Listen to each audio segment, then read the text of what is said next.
que ela possa, Deus, servir mesmo como nosso guia aqui, como, ó Deus, a nossa bússola.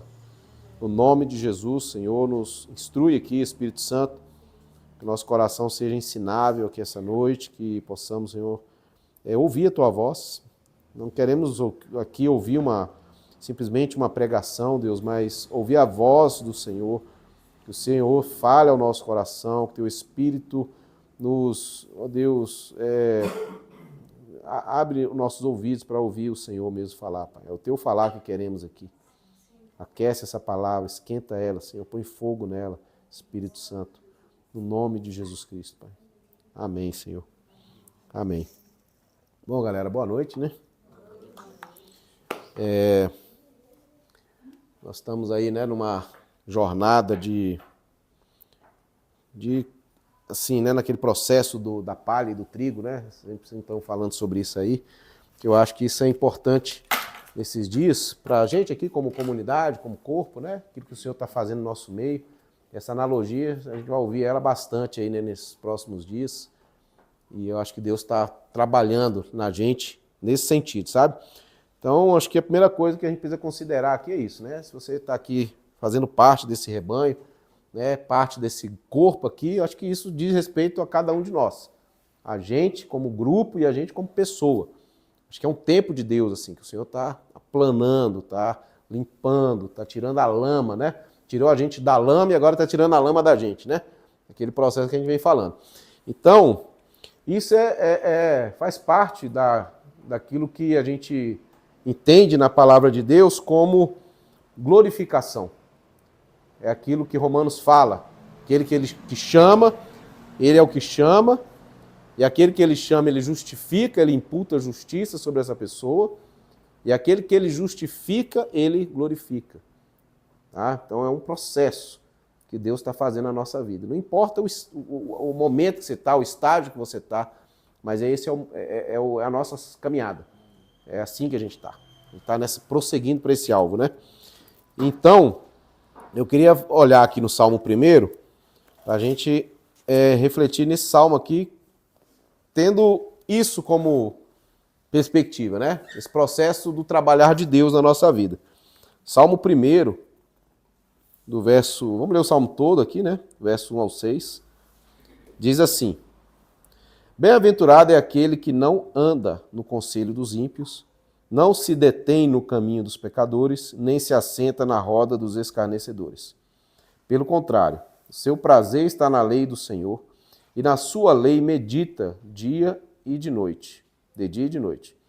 Ele é como árvore plantada junto a uma corrente de águas, que no devido tempo dá seu fruto, e cuja folhagem não murcha. E tudo que ele faz, será bem sucedido. Os ímpios não são assim. São, porém, como a palha, que o vento dispersa. Por isso os ímpios não prevalecerão no juízo, nem os pecadores na congregação dos justos.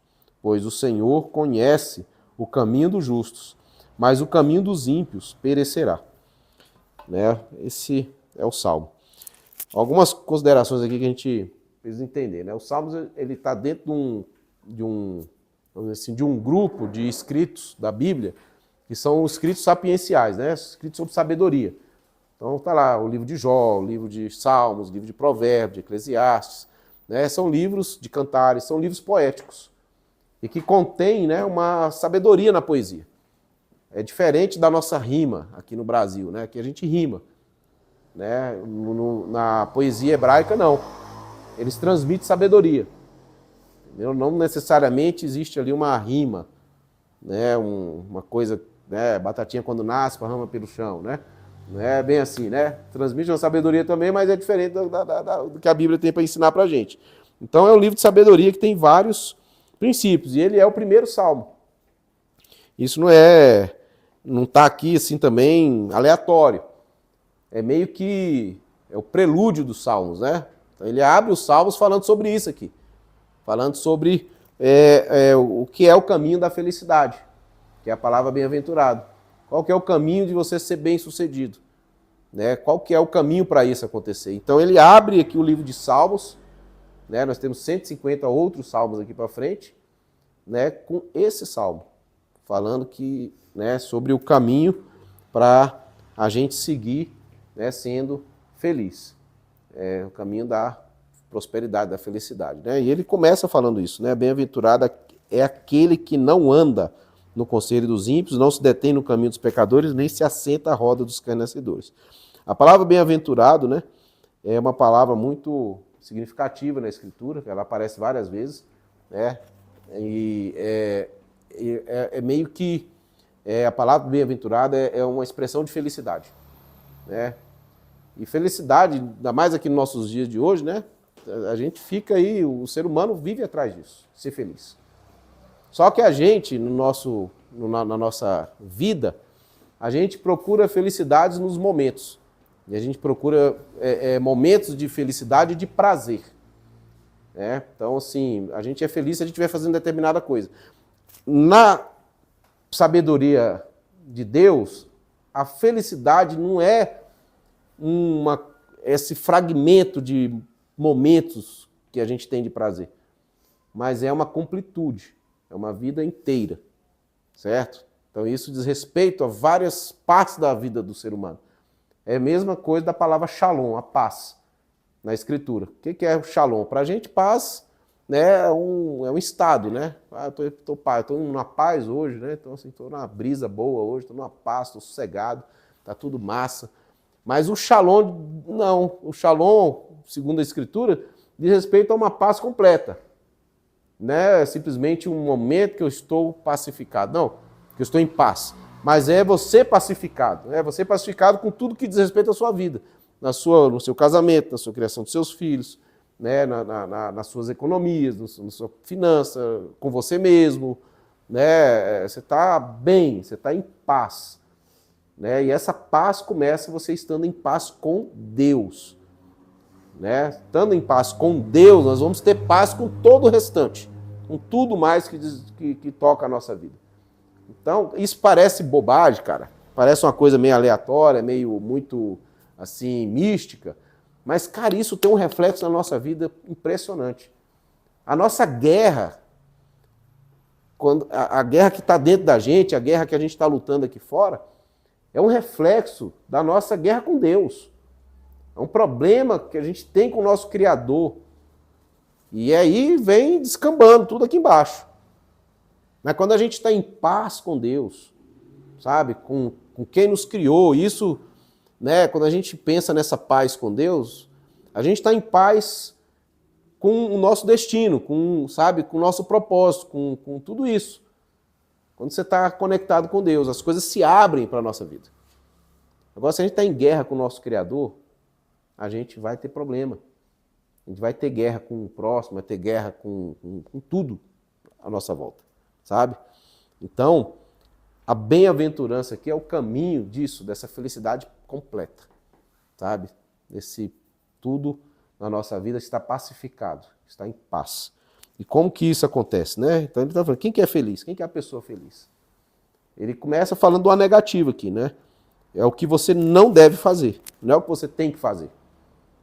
Sabe? Não é um caminho assim, eu vou por ali, não. É o que para onde você não deve ir. Então ele já começa dando um chute na canela. É o cara que não anda no conselho dos ímpios, não se detém no caminho dos pecadores, nem se assenta na roda dos escarnecedores. É uma escadinha aqui, né? E é interessante ele usar aqui a palavra ímpio, pecadores, escarnecedores, né? Porque diz respeito a todos esse grupo de pessoas aqui, né? Ou de figuras. Ele vem de uma raiz, que é a raiz da palavra iniquidade. E o que é essa iniquidade? A iniquidade na Bíblia, né, são pessoas sem lei. Essa é a ideia da palavra. É pessoas que elas não têm lei sobre elas. Elas estão quebrando tudo, todas as regras, sabe? Tudo que se diz que não pode, ou que é assim. É o iníquo, né? A pessoa que tem esse caráter de iniquidade é uma pessoa perversa, má, é uma pessoa má com mal com U, né? Com L, sabe? É do maligno, né? E elas são perversas. Porque quando elas quebram essas regras, elas não estão quebrando somente uma lei, né? Elas estão quebrando relacionamentos, elas estão quebrando meio que correntes, né? Elas não querem esse governo sobre elas.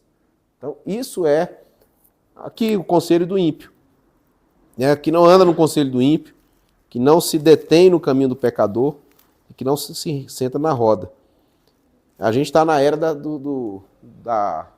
dos seguidores, né? Então, todo mundo está querendo seguir alguma coisa na internet ou quer seguidor, né? E quem que você está seguindo aí na internet, né? O que você está ouvindo por aí, né? Qual que são as suas referências? Entendeu? Assim, quem que você está buscando aí conselho? Quem que você está buscando, sabe, como referência para você, para o que você está fazendo? Sabe? Como que você entende que um conselho é bom ou ele é ruim? É quando ele não tem piedade. Entendeu? Porque o ímpio é aquele que não é piedoso. Existe o piedoso e existe o ímpio. A impiedade é diferente da piedade. Nós somos chamados para viver na piedade. E o conselho que vem de Deus, que vai te favorecer, é o conselho da piedade, que está carregado com isso, sabe? Não o da impiedade, que vem dessa raiz da iniquidade, que está quebrando tudo, sabe? Que conselho que está, entendeu? Que está carregado de coisa nada a ver, de coisa ruim, que vai prejudicar, que vai, sabe? Isso nunca acaba bem. Nunca acaba bem. Começo é uma maravilha, mas você chega lá no finalzinho, lá o negócio desanda, descamba. A gente sabe aqui como é que funcionam essas coisas. Então, o seguidor, né, o que para no caminho do pecador é aquele que, né, ouviu o conselho e agora ele está indo naquela função. Ele parou naquilo, ele captou aquilo, ele trouxe aquilo para a vida dele, para a vida prática dele. Entendeu? É um conselho que se tornou agora uma verdade. Entendeu? É o conselho que se torna uma realidade, uma verdade. Isso para mim faz sentido, eu quero isso aqui. Está fechando comigo. Entendeu? Então eu vou caminhar nessa direção aqui. E o que se assenta, né, é aquele que reproduz. Entendeu? É aquele que está tão dentro daquilo ali, é um conselho que se tornou uma verdade, que agora eu sou o próximo que eu vou, sabe, aconselhar. Que eu vou botar isso para frente. É uma escadinha, entendeu? É um conselho que se tornou uma doutrina. E tem uma figura interessante na Bíblia que fez isso, né? Que é o Balaão, velho. Balaão é um cara que fez isso, entendeu? Que o conselho de Balaão, lá em Números, quando ele falou para os filhos de Balaque lá, né? Falou assim, olha, não tem como você jogar uma praga nesse povo, porque esse povo é abençoado. Não tem como eu profetizar o mal para eles, o povo de Israel, porque esse é um povo que Deus abençoou e acabou. Mas deixa eu te falar uma coisa. Se você fizer isso, isso e isso, eles vão pecar e aí a ira de Deus vai vir sobre eles. É um conselho. E esse negócio deu tão certo, né, pro lado ruim, que lá em Apocalipse esse conselho virou uma doutrina, porque lá ele está falando para a igreja, se eu não estou enganado, é de Pérgamo, que está falando o quê? Olha, você tem aí alguns que andam no conselho, na doutrina de Balaão, que é aqueles que ensinam os filhos de Israel a pecar. Entendeu? E é incrível, porque a Bíblia ensina a gente a notar os irmãos que andam assim. Ó, observa quem que é que está andando desordenadamente aí. Tem irmão que, né, às vezes está fora da caixa, tá? O cara está, né, começa a falar bobagem, começa a falar coisa, começa a falar do outro. Quem que é essa pessoa? Será que essa pessoa não está caindo nesse caminho aqui? Pegou o conselho, se deteve naquilo ali e agora se tornou alguém que está botando isso para frente. Essa pessoa, cara, ela não vai ingressar no caminho da bem-aventurança, né? Da felicidade. E ele fala que ele vai para o verso 2 dizendo, né? Pelo contrário, o seu prazer está na lei do Senhor. Agora ele começa a mostrar quem é essa pessoa. E o que ele faz? O seu prazer está na lei do Senhor, e na sua lei medita de dia e de noite. Esse cara que é bem-aventurado, ele não anda, não se detém, não se assenta, mas ele medita na lei do Senhor, e nessa lei ele tem prazer. Ele tem prazer na lei do Senhor e medita de dia e noite. Está vendo a palavra lei aparecendo aqui? Por quê? Porque é isso. A pessoa, o homem de Deus, a mulher de Deus, ele não é a pessoa desgovernada, que anda sem lei. Nós temos uma lei sobre nós. Nós temos sim, sabe, uma lei que está sobre nós. Né? Essa coisa da lei, para nós, né, que estamos aqui hoje, né, debaixo da lei de Cristo, né, a gente pensa assim, poxa vida, mas eu não tenho que estar mais debaixo da lei, porque a lei, Jesus, a gente está noutra pegada, a gente não está mais lá sob a lei de Moisés. Agora sim, vamos pensar nisso um pouquinho. Quais foram as leis que o nosso Deus, que o Jesus, ele cumpriu e nós estamos desobrigados a cumprir? Nós temos pelo menos assim 3 pontos da lei lá de Moisés, né? Nós temos a lei cerimonial, que é aquela dos sacrifícios, que eles tinham, o cara pecava, ele pegava o animal, levava lá no templo, sacrificava, e aquilo para ele era uma forma dele ser justificado. Nós não estamos mais debaixo dessa lei. O Cristo foi o nosso Cordeiro. Então nós já estamos uma vez por todas, sabe, com isso de boa. Ou seja, quando a gente peca hoje, o que é que a gente faz? A gente não mata mais um animal, a gente tem o Cordeiro que foi sacrificado. O que nós fazemos é nos arrepender. A gente traz isso para diante do Senhor, se tiver que confessar isso para alguém, você vai fazer isso, e aí, beleza. É o caminho da cura. O pecado está perdoado e a cura da situação você vai resolver ela assim, se arrependendo, confessando, entendeu? Tratando isso de frente. Então, a lei cerimonial nós estamos obrigados, não precisamos sacrificar mais nada porque o Cordeiro foi sacrificado. A lei civil de Israel, que era uma lei também que foi dada para a nação de Israel, que era uma lei civil daquele povo, entendeu? Como nação, nós também estamos obrigados. Entende? Por quê? Porque era uma lei para aquele povo, foi civil. Nós estamos debaixo do Estado brasileiro. Nós temos a nossa Constituição que rege sobre nós aqui. E essa Constituição nós temos que observar. Agora, as leis que foi dada civil para Israel não é da nossa observância.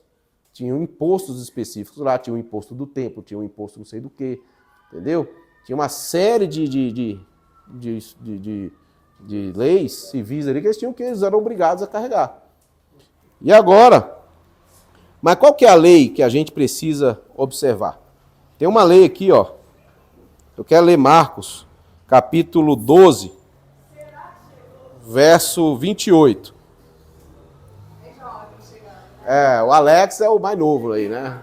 Ih, chegou os coleguinhas. Ó, Marcos 12, verso 28. Se liga aí, ó. Chegando um dos escribas, que ouviu a discussão entre eles, e viu que Jesus tinha dado uma boa resposta, perguntou-lhe: qual é o principal de todos os mandamentos?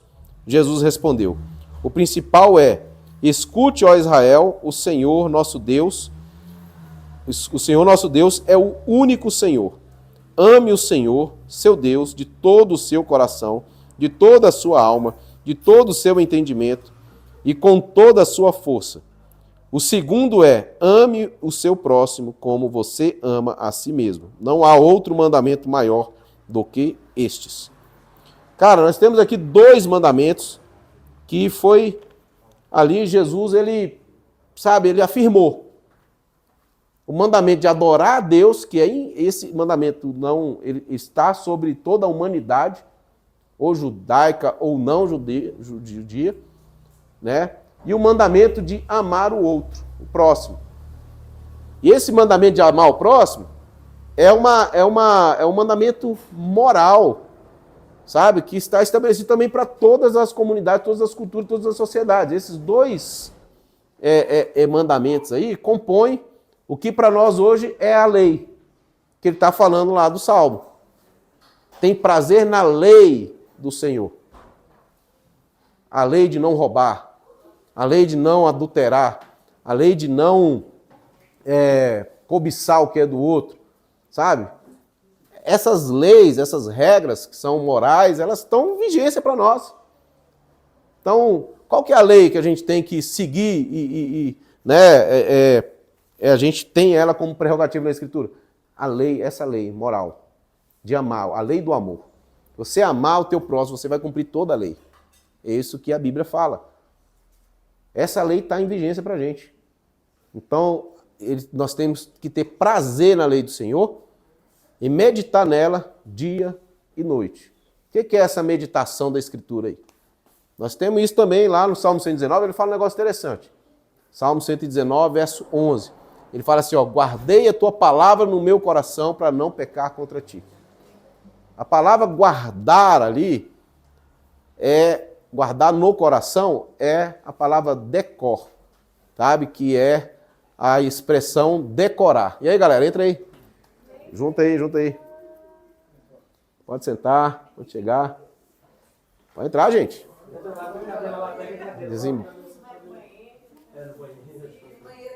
Tem banheiro aqui embaixo.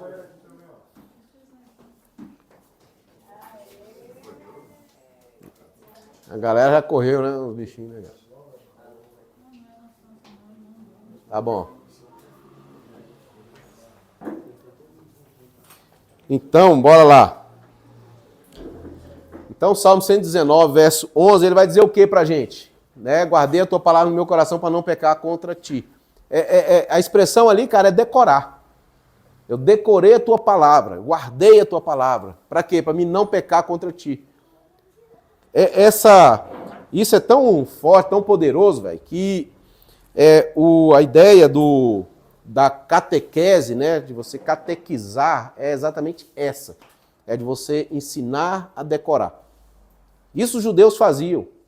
É tão impressionante como que esses caras são fortes nisso, sabe? O Oriente Médio, né, os próprios muçulmanos ensinam lá os filhos deles, né, a decorar o Alcorão, por exemplo.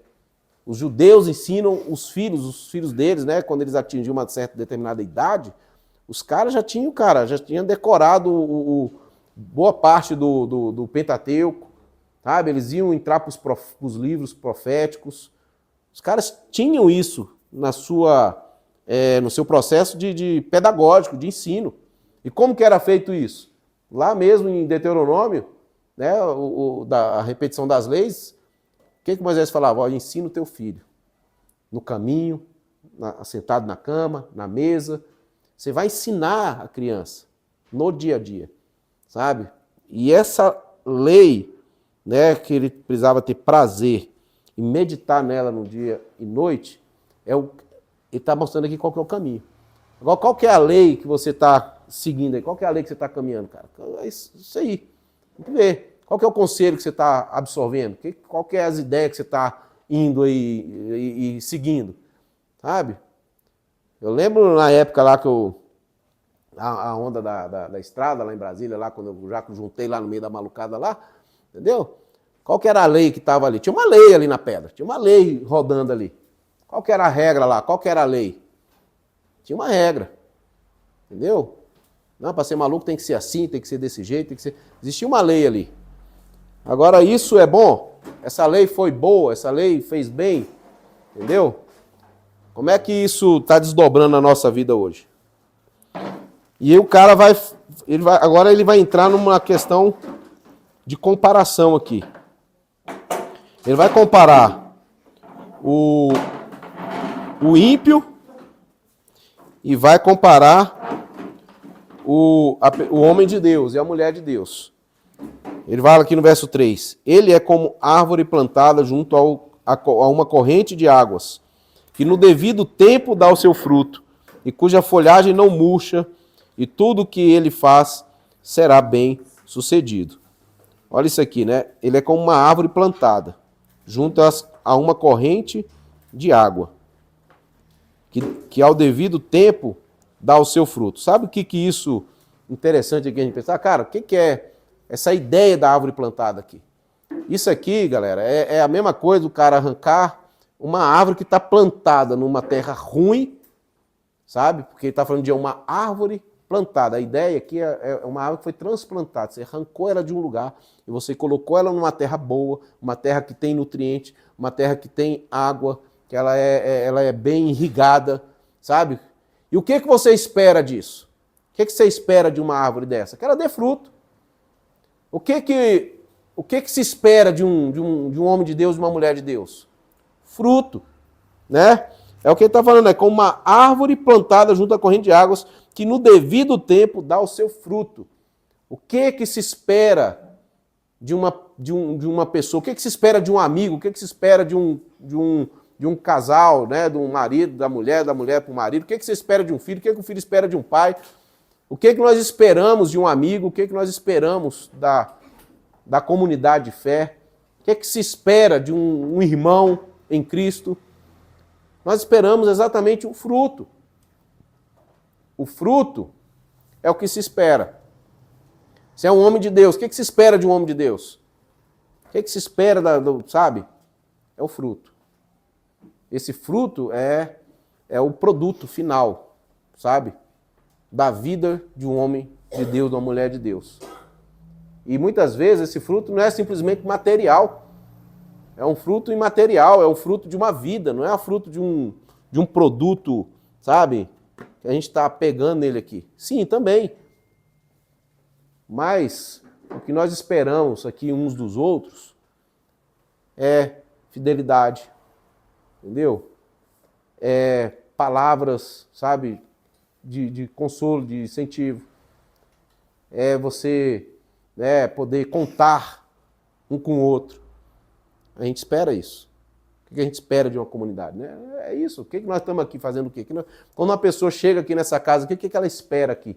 Ela espera que ela vai ser bem recebida, que ela vai, né, encontrar uma cama para ela dormir legal, que ela vai ter o almoço aqui, né, que ela vai ter um lugar de descanso. Entendeu? Então, dá o seu devido tempo. No devido tempo, dá o seu fruto. As folhas não murcham. E tudo que ele faz será bem sucedido. Por que essas coisas acontecem? Por quê? Porque essa árvore está plantada numa boa terra. Jesus falou com isso aqui, ó, você vai conhecer a árvore pelo fruto. Se você tratar a árvore, o fruto vai ficar bom. Entende? Não adianta você querer que o fruto fique bom se a árvore, se a raiz está ruim. A raiz tem que estar plantada no lugar certo. Aqui é uma terra onde nós estamos plantados. Sabe? A igreja é uma terra que nós estamos plantados.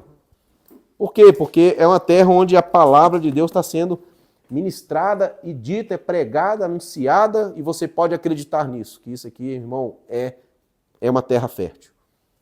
Sabe? A palavra de Deus não tem erro. Segue isso aqui. E isso aqui, olha, se você pegar aí a maioria do que a psicologia traz, sabe? Do que os coaches aí fazem, entendeu? Conselhos e princípios que esses caras tratam, entendeu? São coisas que muitos deles foi explorado aqui nas Escrituras. Eles pegaram princípios e valores que são bons e fizeram uma doutrina de sucesso. E se você for ali e pegar aquilo ali, entendeu? E botar algumas coisas daquilo ali em prática, não tudo, mas, sabe? Aquilo ali vai te dar um certo sucesso na vida. Entendeu? E por quê? Porque são princípios e valores. Tá tudo certo? Não. Mas são coisas que faz sentido. Agora, o que a gente precisa aqui, ó? Tá plantado no lugar certo. Irmão, você plantou a sua vida num monte de porcaria. Entendeu? Você plantou sua vida numa terra ferrada. Sabe? Um solo ruim. Por isso que a coisa descambou. Por isso que, sabe, o coração azedou. Por isso que ficou ruim. Agora nós estamos plantados na terra boa.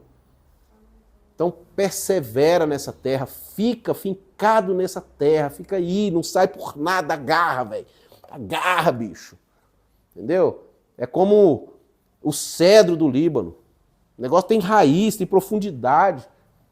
Você vê aquele negócio para fora ali, irmão, o negócio tem quilômetros para baixo de raiz. Os carvalhos. É assim que a gente tem que estar na casa de Deus, assim que a gente está. Essa raiz aí que você já lançou, isso aí tá desse aqui ainda, meu amigo. Entendeu? Tá com um trocinho assim para dentro da terra aí, tá achando que que agora, bicho, eu já tô na benção, meu irmão. Tá benção nada, amigão. Bateu um vento aí, carrega. Tomba. Deixa eu te falar uma coisa, brother. Raiz, irmão, é tempo, é anos.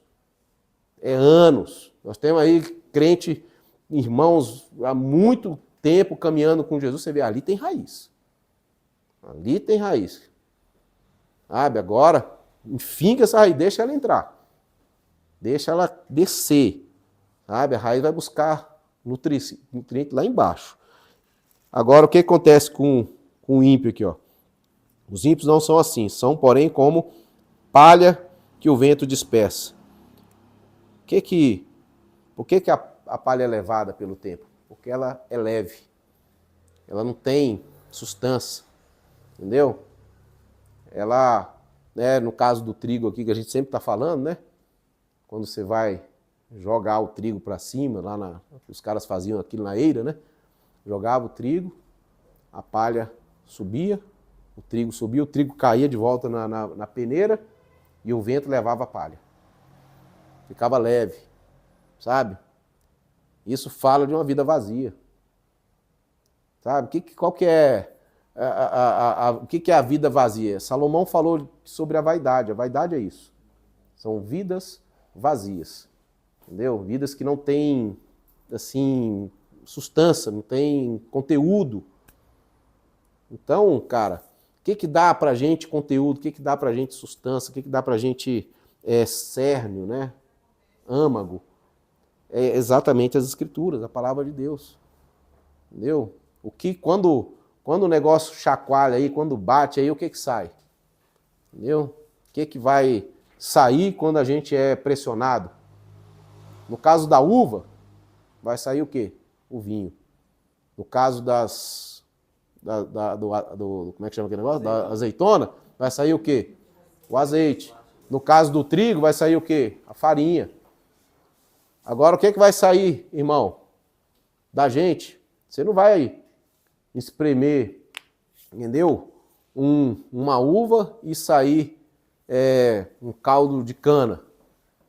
Né? Vai sair um negócio... Não. Uva da uva. Vai produzir o vinho. Quando sai da gente, o que sai quando espreme a gente?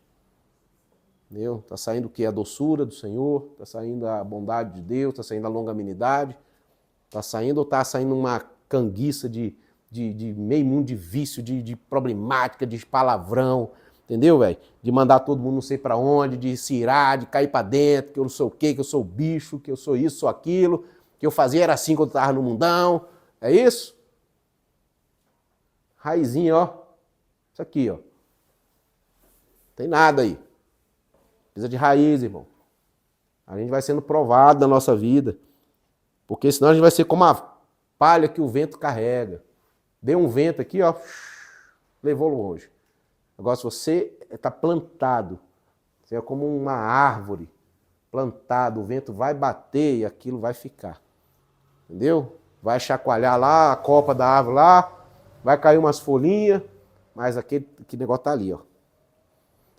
E eu vi um negócio interessante esse dia. O que se espera de um líder? Eu achei esse negócio que o cara falou incrível, velho. O cara falou, o que se espera de um líder? O que se espera de um líder? É o quê? Que ele sirva. Mas tem um negócio que o cara falou que foi muito interessante. Ele falou assim, você espera de um líder previsibilidade. O que significa isso? O líder, ele é previsível. É aquela pessoa que, quando você chega ali, você sabe o que você espera dele.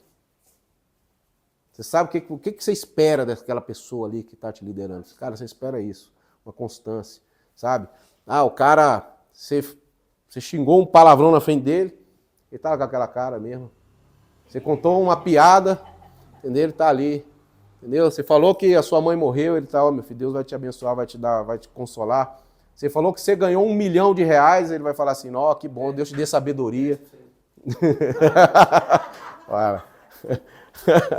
Então, assim, a previsibilidade é aquela coluna, é aquela rocha que está ali, ano após ano, passa época, tempo, crise, e está lá, aquela rocha, firme. É isso. Nós precisamos ser assim, irmãos. Né? Por isso os ímpios não prevalecerão no juízo. Por que os ímpios não vão prevalecer no juízo? Porque eles estão vazios. Entendeu? Não tem ali sustância. No dia que as coisas são julgadas, né? Que não tem o que ali, sabe, apresentar. Nem os pecadores na congregação dos justos. É aquela velha história, né? Às vezes a gente não consegue ser o tempo inteiro uma farsa, né? Então, uma hora as coisas se apresentam, né? Dizem que os lobos, eles se revelam, ele não consegue esconder a vida inteira uma mentira. Uma hora aquilo vai aparecer. Então, é o que eles não prevalecerão na congregação dos justos. Pois o Senhor conhece o caminho dos justos, mas o caminho dos ímpios perecerá. Essa palavra aqui, conhecer também, é muito doida ela, porque o que significa isso? Será que o Senhor não conhece o caminho do ímpio? Conhece. Será que ele não conhece o caminho do justo? Não é sobre saber, é sobre experimentar. É como que conhecer é você... o Senhor, ele experimenta o que você está fazendo, ele aprova o que você está fazendo, entendeu? Porque ele conhece. Lembra lá de Mateus 7, quando ele vai falar assim, que chegou um grupo de pessoas e falou assim, Senhor, Senhor, fiz isso em teu nome, profetizei, expulsei demônio, dei oferta. Aí o Senhor falou, apartai-vos de mim, porque eu nunca conheci vocês, porque vocês praticam a iniquidade. Essa é a palavra ali. Ou seja, o Senhor não os conhecia, o Senhor não experimentou aquela obra, o Senhor não aprovou aquilo ali. Oi? Não compartilhou. E aqueles que às vezes se chegaram lá no mesmo texto, ele vai falar, né, de pessoas que estão vazias, né, que são iníquas. Então a gente precisa, irmão, realmente saber que o Senhor ele está experimentando a nossa vida. Agora, quanto à aprovação disso, como é que está? Sabe? O que está saindo quando o Senhor ele degusta, sabe, a nossa vida? Quando o Senhor vem, né? E como aconteceu lá naquela árvore, né? O Senhor chegou lá, só tinha folha, não tinha fruto. O Senhor falou, essa árvore aqui, ela não... Ele amaldiçoou e ela secou. Agora, né? A ideia ali, né? Não era a época do fruto da árvore, mas ela estava com folhas. Né? Então, assim, as folhas, elas vinham do fruto. Antes, então, por que tem folha e não tem um fruto? Alguma coisa não está certa. Sabe? A folha é a aparência, mas é o fruto que mostra o conteúdo do negócio. Entendeu? Então, esse é o motivo que ela secou. Então, o Senhor, quando ele vem nos encontrar, o que ele acha? É só folha? Tem fruto? Tem, sabe, o que ele experimentar e se saciar? Sabe? Ele procura, a Bíblia fala, o Senhor procura adoradores, que o adorem em espírito e em verdade. Ele está buscando, ele está procurando. A Bíblia fala assim, eu procurei alguém que estivesse na brecha, não encontrei. Entendeu? Ele está procurando justos, ele está procurando os adoradores, ele está procurando pessoas na terra. E por que Deus procura isso? Oi? Encontrei o meu servo Davi. Aí, ó. Encontrei meu servo Davi com meu óleo ungi. Davi estava onde? No meio das malhadas. Escondidinho, lá no meio das ovelhas, pastoreando. Então, galera, isso aqui é possível porque nós encontramos a justiça de Deus em Jesus. Essa vida aqui, bem-aventurada, é possível por quê? Porque o evangelho chegou para nós. Essa boa notícia do que Cristo fez por nós chegou para a gente. E tudo começa aí. Então a gente tem que se apegar ao Senhor, tem que se apegar a Cristo, sabe? Nos se relacionar com Ele, conhecer Ele aqui no dia a dia. E aí, esse processo aqui começa, com escolhas sábias. Né? Bem-aventurado é aquele que não anda no conselho dos ímpios. Sai fora. Que não se detém no caminho dos pecadores, nem se assenta na roda dos escarnecedores. Não, irmão, o processo conosco é diferente. Porque o nosso prazer, agora nós aprendemos. E outra, nós precisamos aprender a ter prazer na lei do Senhor. Meditar nela de dia e de noite. A nossa carne às vezes não quer. Entendeu? Mas nós temos que aprender a ter prazer. E aí eu quero te pedir, eu quero te incentivar a você fazer uma oração. Sabe qual que é a oração? Senhor, me dá prazer de estar na tua presença. Senhor, me dá fome e me dá sede de ti. Sabe? Senhor, me santifica. Senhor, me limpa, me purifica. Faça essas orações, faça isso. Sabe? Por quê? Porque aí nós vamos ter prazer. Como diz o salmista, né? Me alegrei quando me disseram, vamos à casa do Senhor. O salmista também disse, a lei do Senhor, né, é perfeita e restaura a alma. São mais desejáveis do que o ouro depurado. Então, cara, olha que coisa interessante. Prazer, vontade, desejo de estar no Senhor, de orar ao Senhor, de adorar, de louvar a Deus. O que são as nossas orações, nossas canções aqui, cara? São orações cantadas que nós estamos fazendo para o Senhor. A Bíblia nunca falou, ou pelo menos, né, não revela para a gente que Deus queria cantores na casa dele. Lá no deserto, lá os caras tinham lá o tabernáculo, tinha lá o sacrifício, mas não tinha. Mas teve um cara que ousou fazer um negócio interessante, que foi Davi. Davi, quando ele trouxe a arca para dentro de Jerusalém, lá para o tabernáculo que ele construiu, que ele fez uma tenda, né, a tenda de Davi, que não era a tenda do tabernáculo, ele fez turnos de adoração. De canções, de louvores. Então tinha lá os turnos, os caras estavam lá cantando. Quando ele trouxe a arca, ele dançou lá e cantou na presença do Senhor. Sabe o que isso significa, irmão? Sabe? A expressão de alegria que ele tinha em Deus. E sabe o que mais? Deus aprovou aquele negócio. Deus nunca reprovou Davi porque ele fez aquelas coisas. Deus não reprovou Davi porque ele um dia sacrificou, porque ele comeu os pães da presença. Sabe? Porque o coração daquele camarada ali era tão chegadinho ao coração de Deus, tão quebrantado, tão faminto pelo Senhor, que teve algumas coisas que Deus falou assim, cara, isso que Davi fez aí, eu quero que continue, porque é bom. Sabe? A gente precisa, sabe, permitir se encher tanto de Deus que a gente vai produzir coisas novas que às vezes não está nem escrito aqui nas Escrituras e que talvez o Senhor vai falar assim, puxa vida, cara, esse negócio que esse cara fez aí é bom, eu quero que permaneça, sabe?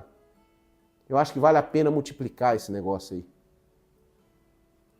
Meu irmão, a gente precisa se unir ao Senhor como uma árvore plantada junto aos ribeiros de águas, cujo fruto, aquilo que se espera de você, ao seu tempo ele vai dar o fruto certo. Sabe? Eu espero muito que no tempo do Senhor, quando ele vier, ele encontre o fruto que é esperado da minha vida, da sua vida, da nossa vida. Amém, galera? Então vamos, né, continuar caminhando com o Senhor, quebrantando nosso coração, permitindo que ele faça em nós, né, uma obra maravilhosa, que o mundo aqui não vai conseguir fazer, mas a palavra de Deus vai fazer. Vamos orar? Senhor, no nome de Jesus, tua palavra ela é uma espada de dois gumes, Senhor, ela corta mesmo. E é bom, Deus, que ela corte, para que a gente não fique aqui, Senhor, cheio de galho seco, cheio de, Deus, de coisas que não pertence ao Senhor. Que a tua palavra venha cortar em nós mesmo, Senhor. Tirar esses pesos que estão na nossa vida. E, Senhor, como foi falado aqui, Pai, eu te peço aqui, orando aqui diante do Senhor, por mim e por essa congregação aqui, Pai. Peço que no nome de Jesus nos dá prazer na lei do Senhor. Senhor, nos dá fome e sede da tua presença. Nos dá prazer de estar aqui na tua casa, de te adorar, te louvar. Nos dá prazer em servir os nossos irmãos, servir o Senhor. Nos dá prazer, Deus, em Deus estar aqui entregando as nossas ofertas, Senhor, entregando a Ti, Deus, as nossas vidas. Nos dá prazer em negar a nós mesmos, Senhor, quando isso é necessário, quando isso, Deus, diz respeito a algo que a gente precisa entregar. Nos dá prazer na lei do Senhor. Santifica-nos, Deus. Purifica aqui o nosso coração, Pai. Santifica a nossa vida tão maculada, Senhor, tão, Senhor, carregada de tantas coisas, Pai. Pedimos, Senhor, nessa noite, Senhor, santifica o teu povo, Pai. Nós temos falado sobre isso, Deus, o Senhor nos tirou da lama, Pai. Nós pedimos, tira a lama agora de nós, Pai. Remove, Deus, essas manchas, essas lamas que estão impregnando a nossa vida ainda. Senhor, vem remover a palha do grão. Senhor, nós queremos, Senhor, que esse grão seja moído para virar farinha e flor de farinha, para virar uma farinha tão fina, para produzir os melhores pães, para que isso possa servir de alimento para os outros. Senhor, no nome de Jesus, Pai, precisamos do Senhor, Espírito Santo, fazendo isso em nós. A gente não consegue de nós mesmos, Senhor, por isso nós clamamos aqui o Teu milagre. Faz, Senhor, mais uma vez na nossa vida, é o que nós pedimos ao Senhor, no nome de Jesus, Pai. Nós não queremos ser iníquos, pessoas sem lei, mas nós invocamos a lei do Senhor sobre nós aqui. Vem com o Teu cetro sobre nós, Teu cetro de justiça, Teu cetro de governo, encabeça as nossas vidas, Senhor. Seja o nosso cabeça, seja o nosso governo, Senhor. Em nome de Jesus, Pai. E sim, Deus, a lei que nós queremos quebrar é a lei do inferno, a lei das trevas, desse mundo caído. Mas a lei do Senhor, ela é perfeita e restaura a alma. Os testemunhos do Senhor são fiéis e dá sabedoria aos simples. É isso, Pai. Nós queremos nos deleitar, Deus, e descedentar a nossa alma na Tua palavra que é santa. Senhor, nos mostra a Tua palavra, nos revela ela, Senhor, todos os dias. Ao abrirmos ela, Senhor, fala conosco. No nome de Jesus, Pai. Que a bênção do Senhor esteja sobre nós, sobre essa igreja, fortalecendo, ministrando e nos levando a crescer no Senhor, Pai. No nome de Jesus Cristo. Que a graça do Senhor Jesus, que o amor de Deus e as consolações do Espírito Santo esteja sobre cada um de nós, hoje e sempre, em nome de Jesus. Amém. Amém, galera. É isso, né, meus irmãos? Deus abençoe a todos e é isso, né?